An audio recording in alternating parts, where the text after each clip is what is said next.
قرآن مجید کی عظمت و شان کے حوالے سے شاعر مشرق ڈاکٹر اقبال یوں کہتے ہیں: آن کتاب زندہ قرآن حکیم، آن کتاب زندہ قرآن حکیم، حکمت او لا یزال است و قدیم، حرف او را ریب نے تبدیل نے، آیا شرمندہ تعویل نے، نوع انسان را پیام آخری، حامل او رحمت للعالمین۔ یعنی دنیا کے اندر زندہ و جاوید کتاب صرف قرآن مجید ہے۔ اس کی حکمتیں کبھی پرانی نہیں ہوں گی، ہر دور اور ہر زمانے میں اس کی لذتیں دن بدن نئی محسوس ہوں گی۔ اس کے حرفوں میں کوئی شک نہیں اور اس کے حروف میں کوئی تبدیلی نہیں، اور اس کی آیتوں میں کوئی غلط تعبیر نہیں۔ پوری انسانیت کے لیے اللہ کا آخری پیغام یہی ہے، اور اس کے لانے والے کی ذات رحمت للعالمین ہے۔ دوستان محترم، قرآن مجید کے سلسلے میں اللہ رب العزت نے ارشاد فرمایا: اِنَّا نَحْنُ نَزَّلْنَا الذِّكْرَ وَإِنَّا لَهُ لَحَافِظُونَ۔ بے شک ہم نے اتارا یہ قرآن، اور بے شک بالیقین ہم خود اس کے نگہبان ہیں۔ اگلی کتابیں تورات، زبور، انجیل، اللہ رب العزت نے ان کتابوں کی حفاظت کی ذمہ داری خود جن نبیوں پر اتری ان کی امت کو سونپی۔ بِمَسْتُحْفِظُوا قرآن میں یہ لفظ ہے کہ اللہ رب العزت نے تورات، زبور، انجیل اور دیگر آسمانی صحائف اور کتابوں کی حفاظت کی ذمہ داری اگلی امتوں کو عطا کی کہ تم نے اپنے نبی پر اترنے والی کتاب کی نگرانی اور حفاظت کرنی ہے۔ مگر قرآن مجید اللہ رب العزت کا وہ آخری کلام ہے اپنے بندوں کے نام کہ جس کی حفاظت کی ذمہ داری خود اللہ رب العزت نے اپنے ذمہ کرم پر اٹھائی ہے۔ اور اللہ رب العزت خود فرماتا ہے کہ وَإِنَّا لَهُ لَحَافِظُونَ، بے شک ہم ہی نے قرآن کو اتارا ہے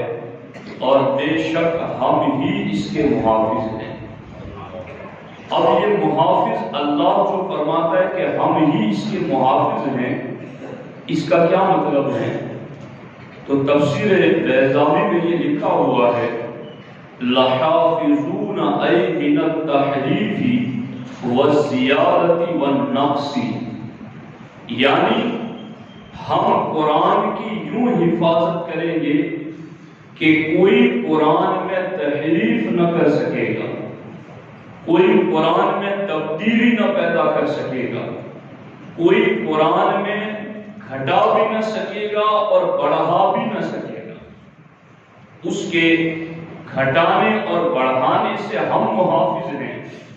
اور اسی لیے تفسیر جلالین میں بھی یہ لکھا ہوا ہے: لَحَافِظُونَ مِنَ التَّبْدِيلِ وَالتَّحْرِيفِ وَالزِّيَادَةِ وَالنَّقْصِ، یعنی اللہ رب العزت فرماتا ہے کہ ہم اس قرآن کے محافظ ہیں۔ اس کا مطلب یہ ہے کہ اس قرآن میں تحریف و تبدیل، کمی اور زیادتی نہیں ہونے دیں گے، ہم خود اس کے محافظ ہیں۔ اور یاد رکھنا، ہمارے نبی علیہ السلام پر اللہ رب العزت نے سرکار کو بے شمار معجزات دیے ہیں، مگر ان معجزات میں سب سے بڑا معجزہ ہمارے نبی کا قرآن مجید ہے۔ قرآن مجید کی ہر آیت ایک معجزہ ہے، اور وہ قیامت تک کے لیے باقی اور دائم ہے۔ اور اسی لیے آپ دیکھو، چونکہ اہل عرب کے لیے، عرب کے لوگ اپنے آپ کو عرب کہتے ہیں اور باقی پوری دنیا کو عجمی کہتے ہیں، اور عجمی کا معنی ہے زولیدہ بیان، گونگا، جس کو بولنا نہیں آتا۔ تو اہل عرب کو اپنی زبان دانی پر، اپنی زبانی فصاحت و بلاغت اور کلام پر اس قدر فخر و غرور تھا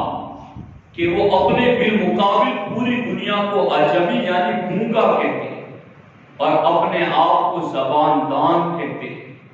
یعنی ان کو سب سے زیادہ جس چیز پر فخر تھا کہ ہمارے پاس اگر کوئی چیز ہے جو دکھانے کے لائق یا کسی کے سامنے لوہا منوانے کے لائق کوئی چیز ہے تو وہ ہماری زبان ہے۔ اور بالیقین عربی زبان میں وہ طاقت ہے کہ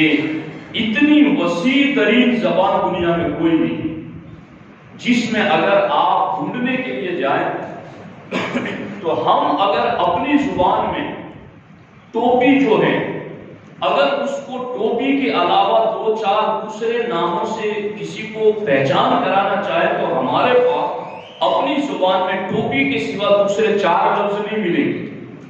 کہ جو ہم اس کے تعارف میں بتا سکیں کہ اس کو ٹوپی بھی کہتے ہیں، اس کو یہ بھی کہتے ہیں، اس کو یہ بھی کہتے ہیں۔ لیکن عربی زبان میں آپ ایک ایک لفظ کے سینکڑوں نہیں ہزاروں الفاظ آپ کو مل جائیں گے، گھوڑوں کے اوپر اور باضابطہ گھوڑوں کی نسلوں پر، اور اس طرح ہر چیز پر ان کے سامنے ہزاروں الفاظ مل جائیں۔ تو عربی زبان کی یہ وسعت بھی، مگر ایسے عرب دان لوگوں کے سامنے قرآن پیش کیا گیا اور ان کے سامنے قرآن کو رکھ کر کے انہیں چیلنج کیا گیا کہ تمہیں اپنی زبان دانی پر فخر ہے اور تم قرآن کے بارے میں اور قرآن لے کر جو نبی آئے ہیں ان کے بارے میں شک شبہ کرتے ہو، تو پھر اس قرآن کے مثل کوئی قرآن لے آؤ۔ اب یہاں دیکھو، عرب والوں کے لیے بدر و احد میں اتر کر کے جانے دینا آسان تھا، عرب کے لوگوں کے لیے خیبر و خندق میں اتر کر کے اپنی نسلیں کٹانا آسان تھا، مگر ان کے لیے قرآن کا جواب دینا مشکل تھا، اس لیے کہ وہ جانتے تھے کہ ہم جنگ میں جا کر کے مسلمانوں کو ختم کر دیں گے، مگر قرآن جو کہ اللہ کا کلام ہے اس کا جواب دینا ہمارے بس میں نہیں ہے۔ اس لیے یاد رکھنا، قرآن نے بھی جب انہیں مخاطب کیا اور انہیں چیلنج کیا تو قرآن نے یہ نہیں کہا کہ تم اپنے بہادروں کو لے کر کے میدان میں اترو، جنگ لڑو، پھر فیصلہ ہوگا حق اور باطل کا، بلکہ قرآن نے جب انہیں بلایا تو اس بات کی طرف بلایا۔ قرآن نے سب سے پہلے یہ چیلنج کیا، قُلْ لَئِنِ اجْتَمَعَتِ الْإِنسُ وَالْجِنُّ عَلَىٰ أَن يَأْتُوا بِمِثْلِ هَٰذَا الْقُرْآنِ لَا يَأْتُونَ بِمِثْلِهِ۔ اللہ رب العزت نے سب سے پہلا جو چیلنج اہل مکہ کو اہل عرب کو دیا وہ یہی دیا تھا، لَئِنِ اجْتَمَعَتِ الْإِنسُ وَالْجِنُّ، سارے انسان جمع ہو جائیں، صرف عرب کے لوگ نہیں، اور صرف انسان بھی نہیں، سارے جن بھی جمع ہو جائیں، کس بات پر؟ عَلَىٰ أَن يَأْتُوا بِمِثْلِ هَٰذَا الْقُرْآنِ، کہ اس قرآن کی مثل کوئی کتاب لے آؤ، تو اللہ فرماتا لَا يَأْتُونَ بِمِثْلِهِ، تم سارے بھی جمع ہو جاؤ گے تو قرآن کے مثل کتاب نہیں لا سکتے۔ یہ ان کے سامنے پہلا چیلنج قرآن کا رکھا گیا کہ پورے قرآن کے مقابل میں تم قرآن لے آؤ، مگر جب وہ پورے قرآن کے مقابلے میں قرآن نہ لا سکے تو پھر اللہ رب العزت نے فرمایا قُلْ فَأْتُوا بِعَشْرِ سُوَرٍ مِثْلِهِ، اگر قرآن کے مثل قرآن نہیں لا سکتے تو پھر اس قرآن کے مثل 10 سورتیں بھی لے آؤ، 10 سورتیں ہی اس قرآن جیسی لے آؤ، مگر وہ جو پوری دنیا کو اجمی کہتے، گونگا کہتے، اپنے آپ کو زباندان کہتے، ان کے سامنے جب یہ بات رکھی گئی کہ 10 سورتیں لے آؤ تو وہ عاجز آدمی 10 سورتیں بھی نہ لا سکے۔ تو پھر اللہ رب العزت نے قرآن میں آخری چیلنج کر دیا، فَلْيَأْتُوا بِحَدِيثٍ مِثْلِهِ، اگر تم سچے ہو اپنے دعوے میں تو قرآن جیسی کوئی ایک سورت ہی لے آؤ، پورا قرآن کی طرح مثل لاؤ، نہ لا سکے 10 سورتوں کی طرح لے آؤ، نہ لا سکے ایک سورت لے آؤ، اور ایک سورت بھی نہ لا سکے تو پھر ہمارے نبی علیہ السلام نے حکم دیا کہ ایک چھوٹی سی سورت ہے، اِنَّا أَعْطَيْنَاكَ الْكَوْثَرَ، میرے صحابہ جاؤ اسے لے جا کر دیوار کعبہ پر لٹکاؤ۔ دارالعلوم میں جو بچے پڑھتے ہیں انہیں پتا ہے سبع معلقات، وہ 7 قصیدے، سبع کا معنی 7 اور معلقات کا معنی ہے لٹکاؤ، تو یہ زمانے جاہلیت کے عرب کے وہ 7 قصیدے کہ جن قصیدوں کو دیوار کعبہ پر لٹکایا گیا اور کوئی اس کا جواب نہ دے سکا تھا، وہ اتنے عربی زبان کے پاورفل قصیدے کہ آج عربی زبان سمجھنے کے لیے، لغت قریش سمجھنے کے لیے اسے دارالعلوم میں پڑھایا جاتا ہے۔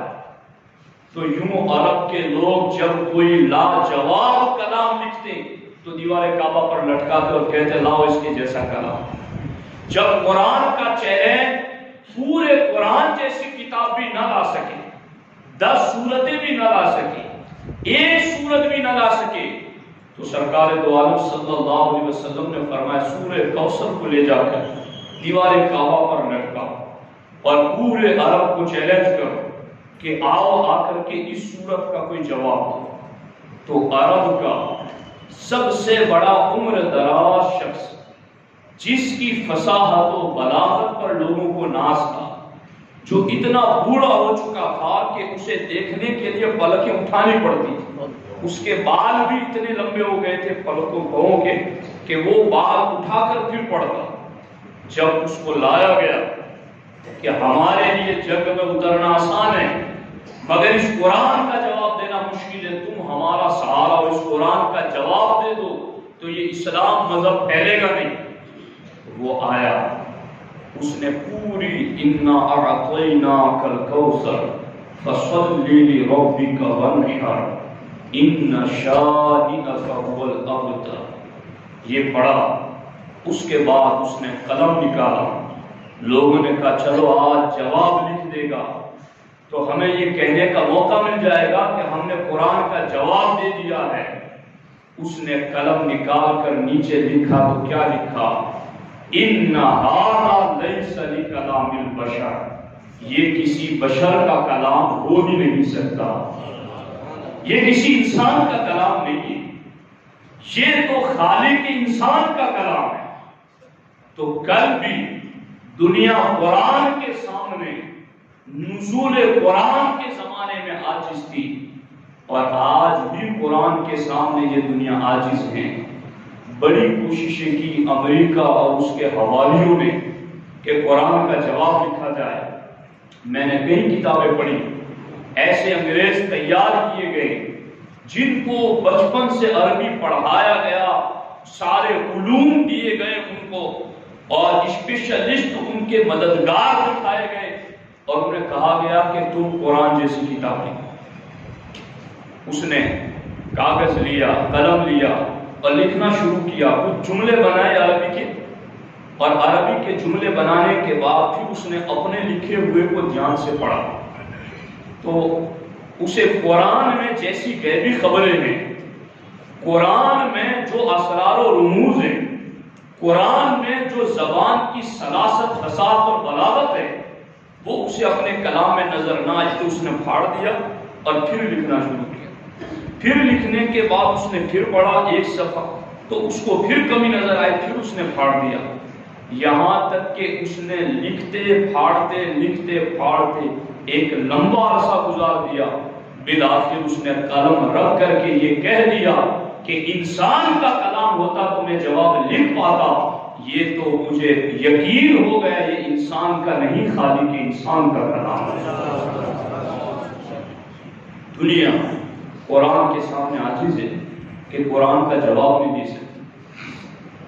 اسی لیے میں ابھی آتے میں نے قرآن مجید کی طرف توجہ کی تو میرے ذہن و دماغ میں قرآن مجید کی ایک آیت مبارکہ آئی، اور آج کے دور کے حالات کو جب ہم پڑھتے ہیں تو ہمیں پتہ چلتا ہے کہ دیکھو کفر میں کتنی مماثلت ہے، کہ اس دور کا کفر بھی جب بولتا تھا تو وہ کیا بولتا ہے، اور آج کے دور کا کفر بھی اگر بولتا ہے تو وہ کیا بولتا ہے۔ قرآن مجید میں اللہ رب العزت ارشاد فرماتا ہے وَإِذَا تُتْلَى عَلَيْهِمْ آيَاتُنَا بَيِّنَاتٍ، کہ جب ان کے سامنے ہماری روشن آیتیں پڑھی جاتی ہیں، قَالَ الَّذِينَ لَا يَرْجُونَ لِقَاءَنَا، تو وہ کہنے لگتے ہیں جنہیں ہم سے ملاقات کی امید نہیں، یعنی جو ہم سے ملنے کے والے عقیدے پر یقین نہیں رکھتے، یعنی مرنے کے بعد اٹھنے والے عقیدے پر ایمان نہیں رکھتے ہیں، وہ لوگ کیا کہتے ہیں، حضور سے آ کر کہتے ہیں اِئْتِی بِقُرْآنٍ غَیْرِ ہَٰذَا، کہ اس کے سوا اور قرآن آپ لے آئیے تو ہم مان لیں گے۔ کیا کہا؟ اس قرآن کے سوا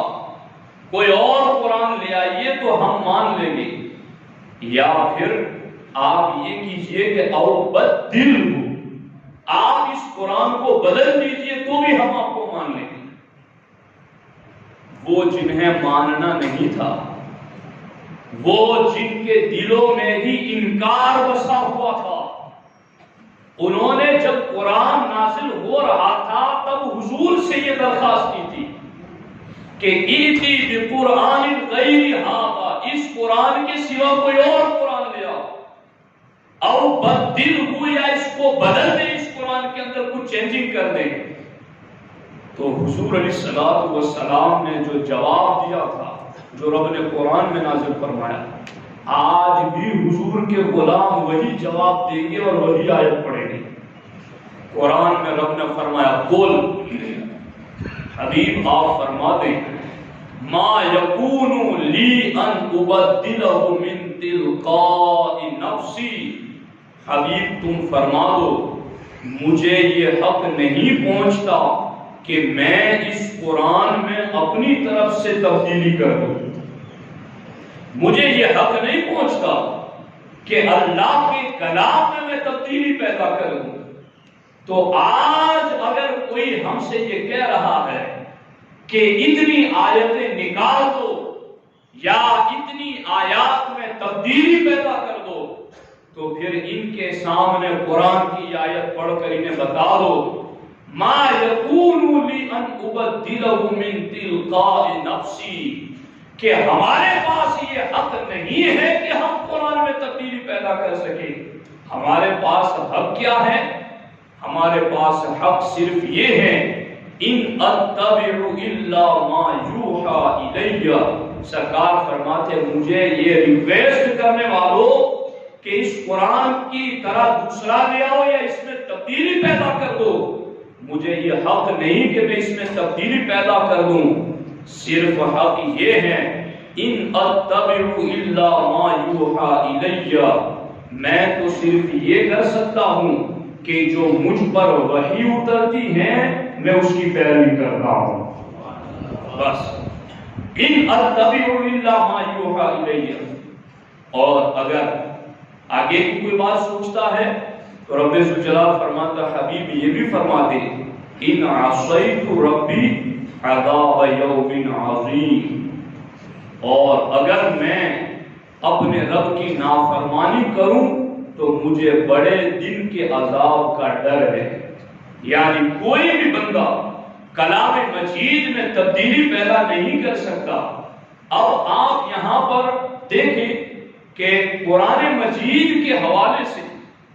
جو کفار اس دور میں تھے انہوں نے بھی قرآن ہی کے حوالے سے اپنی توجہ لگائی تھی کہ اس میں تبدیلی ہو جائے، اور حضور سے ڈائریکٹ کہا تھا کہ اس قرآن کو چھوڑ دو، دوسرا لے آؤ، یا پھر اسی میں آپ ہمارے کہے کے مطابق چینجنگ اور تبدیلی پیدا کر دو۔ تو یہ بات تبدیلی کرنے والی آج کا کفر ہی نہیں بولتا ہے، دور رسالت کا کفر بھی یہ سوال کر رہا تھا، مگر 1450 سال پہلے قرآن جیسے محفوظ تھا، قرآن آج بھی ویسا ہی محفوظ ہے، اور اب کے بعد بھی صدیاں گزر جائیں گی، قرآن ویسا ہی زندہ و جاوید معجزہ رہے گا۔ اس لیے پوری دنیا کی اگر کتابیں چھاپنے والی کمپنیاں سارے کے سارے اس بات پر جمع ہو جائیں کہ کوئی مسلمانوں کو کاغذ نہ دے کہ یہ قرآن چھاپے، نہ کسی کتب خانے میں قرآن چھپنے کی اجازت دی جائے، اگر یہ چیلنج پوری دنیا مل کر کے دنیا کی کسی اور کتاب کے بارے میں کرے تو ممکن ہے کہ وہ کتاب صفحہ ہستی سے مٹ جائے، کہ اس کا کوئی لکھنے والا ہی نہ رہا، اس کو کسی کتب خانے میں کوئی چھاپنے والا ہی نہیں ہے، اس کے لیے کوئی کاغذ دینے والا ہی نہیں ہے، مگر قرآن کے لیے اگر پوری دنیا میں یوں متحد ہو جائے تو بھی قرآن مٹ نہیں سکتا، اس لیے کہ قرآن کاغذوں پر بعد میں لکھا گیا، سینوں پر پہلے لکھا گیا، اور ہمارے نبی علیہ السلام نے جو نظام جاری کیا ہے یہ ختم نبوت کا فیض ہے، چونکہ جن کی نبوت کے بعد دوسری نبوت نہیں ہے ان کے قرآن کے بعد کوئی دوسرا قرآن نہیں ہے، اس لیے اس نبی علیہ السلام نے یہ انتظام کیا کہ میری امت میں سرکار کا فرمان ہے کسی کے دل میں قرآن کا ایک حصہ بھی نہ ہو، وہ ویران سینہ ہے، وہ ویران دل ہے، جس دل اور جس سینے میں قرآن کا تھوڑا سا حصہ بھی نہیں، اور کوئی مسلمان چاہے کتنا ہی ان پڑھ کیوں نہ ہو چند سورتیں تو اس کے سینے میں ضرور محفوظ ہوتی ہیں، اور پھر قرآن اگر صرف تراویح میں بھی باضابطہ پڑھا جاتا تو بھی اس کی حفاظت کا انتظام ہے، مگر یہاں تو 5 وقت کی نماز فرض اور ہر رکعت میں قرآن پڑھنا فرض، تو پھر مومن 5 وقت کی نماز بھی پڑھے گا اور 5 وقت قرآن کی تلاوت بھی کرے گا، تو جس قرآن کی حفاظت کا ذمہ رب نے لیا ہو بھلا اس قرآن کو مٹا کون سکتا ہے؟ یہ ہیں قرآن مجید کے حفاظت کے جو معاملات رب ذوالجلال کی بارگاہ سے اہل ایمان کو دیے گئے ہیں۔ اب یہاں دیکھو اصل میں اس قرآن پر ہی یہ سارا واویلا کیوں ہے؟ حضرت عمر فاروق اعظم رضی اللہ تعالیٰ عنہ کا واقعہ آپ نے پارا سنا، اپنی بہن کے ایمان قبول کرنے پر ان کے گھر گئے مارنے کے لیے، دیوار کے پیچھے سے قرآن سنا اور عمر اسلام لے آئے۔ نجاشی حبشہ میں سیدنا جعفر ابن ابی طالب رضی اللہ تعالی عنہ جب وہاں ہجرت کر کے حبشہ کی طرف گئے تو لوگوں نے وہاں بھی حبشہ کے بادشاہ کو بہکا، یہ تو نیا دین لے کر آئے، تو حضرت جعفر کو بلایا گیا، کہا ہاں ہمارے نبی اسلام دین لے کر آئے، کہا کوئی کتاب بھی اتری ہے؟ کہا ہاں اتری ہے، سورہ مریم یا سورہ طٰہٰ کی چند آیتیں حضرت جعفر نے کیا تلاوت کی، حبشہ کا بادشاہ نجاشی بھی قرآن کی تلاوت سنتے ہی اس کی آنکھوں میں آنسو پیدا ہوئے، اس نے بھی کہا کہ یہ قرآن سچ ہے اور حق ہے، اور یہی نہیں طفیل بن عمرو دوسی رضی اللہ تعالیٰ عنہ فرماتے ہیں کہ مجھے لوگوں نے اتنا بہکایا تھا کہ اس نبی کی بات نہ سننا، اگر سن لی تو تم ان کے ہو جاؤ گے، ان کا کلام تو سحر ہے، شعر ہے، تو وہ روئی ٹھوس کر رکھتے تھے کان میں کہ کہیں آواز حضور کی نہ پڑ جائے۔ فرماتے ایک مرتبہ میں صبح خانے کعبہ گیا ہوا تھا، حضور نماز پڑھ رہے تھے اور نماز میں قرآن کی تلاوت کرتے تھے، میرے کانوں میں روئی ٹھوسی ہوئی تھی، نہ چاہتے ہوئے بھی رب نے ان کی آواز میرے کانوں میں پہنچا دی۔ میں نہیں چاہتا تھا کہ ان کی آواز ہو، مگر رب نے پہنچا دی ان کی آواز۔ طفیل بن عمرو دوسی کہتے ہیں میں تو شاعر بھی تھا اور میں شعر اور کہانت کو بھی جانتا تھا، میں نے یہ کلام سنا تو میرے دل میں کہا یہ کلام شعر نہیں، اس شعر میں، اس کلام میں کہانت نہیں۔ حضور جانے لگے گھر تو یہ بھی پیچھے پیچھے چل پڑے۔ حضور گھر کے قریب گئے تو پیچھے مڑ کے دیکھا تو طفیل بن عمرو دوسی کھڑے تھے۔ کہا کیا ہوا؟ کہا میں تو چاہتا تھا کہ زندگی بھر آپ کی بات نہ سنوں، مگر رب نے سنا ہی دی ہے جو آپ نماز میں پڑھتے تھے، ذرا مجھے بھی ایک بات پڑھ کر سنائیں۔ حضور نے ان کے سامنے قرآن کی چند آیتیں پڑھی، وہ کلمہ پڑھ کے مسلمان۔ چونکہ پوری دنیا یہ چاہتی ہے کہ وہ ظلم کرے لوگوں پر، وہ آبادیوں کو خاک و خون میں تڑپا دیں، وہ بچوں کو، عورتوں کو، بوڑھوں کو یکسر بمباری کر کے انہیں ختم کر دیں، اور انہیں کوئی پوچھنے والا نہ رہے۔ انہیں پتا ہے کہ جب تک قرآن رہے گا لوگ مظلوموں کے خلاف آواز بلند کریں گے، لوگ مظلوموں کا ساتھ دیں گے، لوگ گرتی ہوئی انسانیت کا سہارا بنیں گے۔ اس لیے وہ یہ چاہتے ہیں کہ قرآن میں کسی طرح سے اس طرح کی کوئی ترمیم کی بات کی جائے تاکہ یہ قرآن اوریجنل نہ رہے۔ اصل میں کفر کا یہ مزاج دور رسالت میں بھی تھا اور آج بھی ہے، مگر اہل ایمان سچے دل سے اس بات پر مطمئن ہے کہ قرآن کی کسی آیت میں کوئی تبدیلی ممکن ہی نہیں۔ جو بدلنے جائے گا وہ خود بدل کر کے ایمان کی طرف آ جائے گا۔ یہ واقعہ پوری دنیا کے اندر اور کتابوں کے اندر موجود ہیں۔ اب اس سلسلے میں چونکہ وقت بھی ہو گیا ہے، ایک بات یہاں میں یہ بھی عرض کر کے گفتگو ختم کرتا ہوں کہ ہمارے آقا علیہ الصلوۃ والسلام کو اللہ رب العزت نے امی بنایا۔ والذی بعث فی الامیین رسولا، حضور علیہ السلام جس قوم میں تشریف لائے اس قوم کو امیین کہا گیا، یعنی بے پڑھی قوم۔ مشکل سے 18 لوگ لکھنا جانتے تھے، اور سرکار دو عالم صلی اللہ علیہ وسلم کو اللہ نے امی کا خطاب عطا فرمایا۔ نہیں، حبیب علیہ السلام نے کسی دنیاوی استاد سے نہیں پڑھا، کسی کے پاس مکتب میں مدرسے میں سیکھنے کے لیے نہیں گئے تھے۔ اللہ نے اپنے حبیب کو امی اسی لیے بنایا تاکہ حبیب اگر آج تم کسی کے پاس جا کر لکھنا سیکھو گے تو کل کوئی الزام لگائے گا یہ لکھنے کا سیکھ کر آئے ہیں اور پھر کتاب اپنی طرف سے لکھ کر دے رہے ہیں۔ حبیب ہم تمہیں امی کی شان دیتے ہیں تاکہ کوئی تم پر الزام نہ لگائے کہ تم اللہ کا نام لے کر کتاب اپنی طرف سے لکھ کر دیتے ہو۔ تم نے دنیا کے کسی استاد سے پڑھا ہوتا تو لوگ یہ الزام لگاتے، مگر ہم نے دنیا کے ہر استاد سے تمہیں بے نیاز کر کے اپنی بارگاہ قدس سے براہ راست پڑھایا تاکہ جب تم قرآن پیش کرو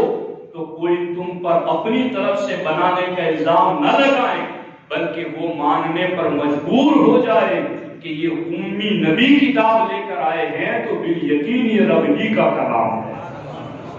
تو یوں ہمارے آقا علیہ السلام کے لیے حفاظت قرآن کی بے شمار حکمتیں رب ذوالجلال نے قرآن مجید میں ذکر فرمائی ہے۔ اور پھر ماہ رمضان قریب ہے، مہلک بیماریوں کی بھی اشاعت کثیر ہیں اور باتیں چاروں طرف سننے کو ملتی ہیں، مگر اہل ایمان تراویح میں قرآن سننے کا مکمل عزم اور پختہ ارادہ رکھے۔ اگر مسجدوں میں آنے کی اگر کوئی صورت نہ بن پائے، خدا نہ کرے ایسا نہ ہو، مگر ایسی صورتحال پیدا ہو تو پھر گھر گھر میں قرآن مجید کی تلاوت ہونی چاہیے، ہر محلے میں ختم قرآن کی محفل ہونی چاہیے، اس لیے کہ بیماریوں کا علاج بھی تو اللہ نے قرآن میں رکھا ہے، شفاء للناس، اس قرآن میں ساری شفائیں ہیں۔ اللہ رب العزت ہمیں قرآن سے وابستگی کی صحیح توفیق عطا فرمائے۔ السلام علیکم۔